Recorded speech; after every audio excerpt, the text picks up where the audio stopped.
अभी भी पसमानदा इलाकों में जहालियत बाकी है सर।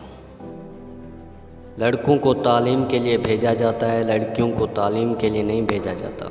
जब लड़कियां थोड़ा सा पढ़ लेती हैं तो उनकी बस करा दी जाती है स्कूल की, कॉलेज की, कि ये घर रहेंगी, वैसे भी एक दिन ने वैसे भी दूसरे घर चला जाना है। इसी वजह से उन्हें ज़्यादा तालीम हासिल नहीं करने दी जाती। ऐसी ही एक कहानी है एक लड़की की जिसने सिर्फ मैट्रिक की थी, वो भी मुश्किल से। वो काली थी, इस वजह से उसके रिश्ते भी ना हो रहे थे। काफ़ी उम्र हो गई सर उसकी, 28 से 30 साल। रिश्ता नहीं हो रहा था, रिश्ता मिल ही नहीं रहा था। जो कोई भी आता लड़की देखते बोलते ये तो काली है, हमें तो ऐसी लड़की चाहिए ही नहीं, चले जाते वापस। सब उसे गुस्से से भावली भैंस बुलाते थे।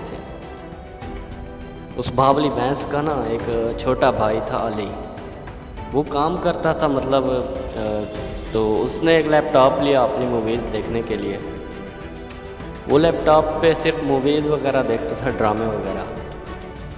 उसको नहीं मालूम था कि इस लैपटॉप के कितने फ़ायदे हैं। वो बावली भैंस क्या करती कि जब भाई सो जाता ना, वो लैपटॉप उठाती, उसके सामने बैठती, ठक ठक ठक कुछ सर्च करती और सर्च करती रहती सर।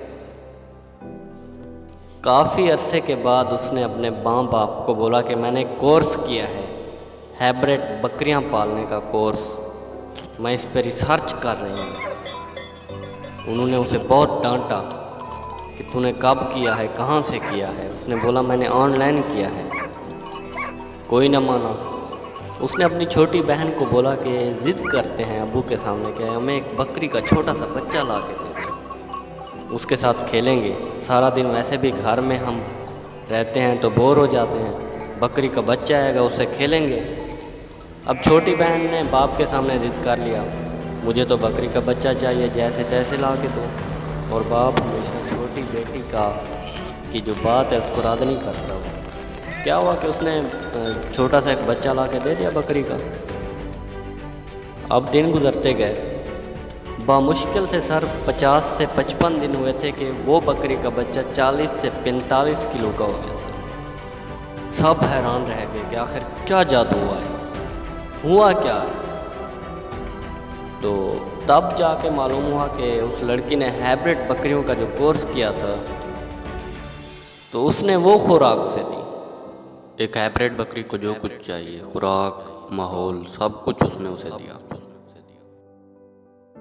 अब उसके माँ बाप ने उसे एक फार्म बना दिया बकरियों का, 40 से 45 बकरियां उसमें डाल दी कि तुम ये काम कर सकते हो, तुम पालो इनको। वो पालने लगी सर बकरियां।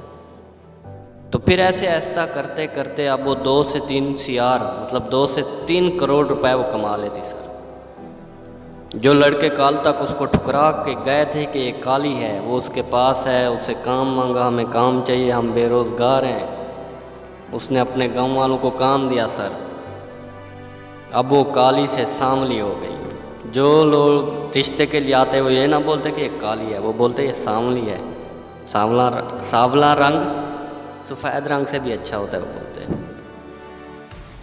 अब वो प्यारी लगने लगी सबको भाग गई और सबसे पहली फाउंडर बनी सर वो हाइब्रिड बकरियों के गोश्त की। आज वो करोड़ों रुपए सर कमा रही है। ईमानदारी से बताएं सर, आपके पास लैपटॉप है, आपके पास इंटरनेट है, आपके पास अच्छा मोबाइल है जो इंटरनेट चलाता है सर, आप क्यों नहीं सर्च करते किसी नई चीज़ की? आपके ध्यान में ये बात क्यों नहीं आती कि आप कुछ नया करें? हम हमेशा दूसरों की नकल करते हैं। हम मुलाजिम बन जाते हैं मगर मालिक नहीं बन पाते, क्योंकि हम में वो टैलेंट ही नहीं है, हम में वो दिमाग ही नहीं है मालिक बनने वाला। हमें एक सोच दी गई है कि हमने मुलाजिम बनना है। मुलाजिम बने, लेकिन मालिक बनने के लिए मुलाजिम बने। हमेशा मुलाजिम रहने के लिए मुलाजिम ना बने। जिस दिन आपको ये बात समझ आ जाएगी, आप तरक्की कर जाएंगे। अगर आप हमारे चैनल पर नए हैं तो हमारे चैनल को सब्सक्राइब करें और साथ दिए गए बेल आइकन पर जोर दें। जज़ाकल्लाह।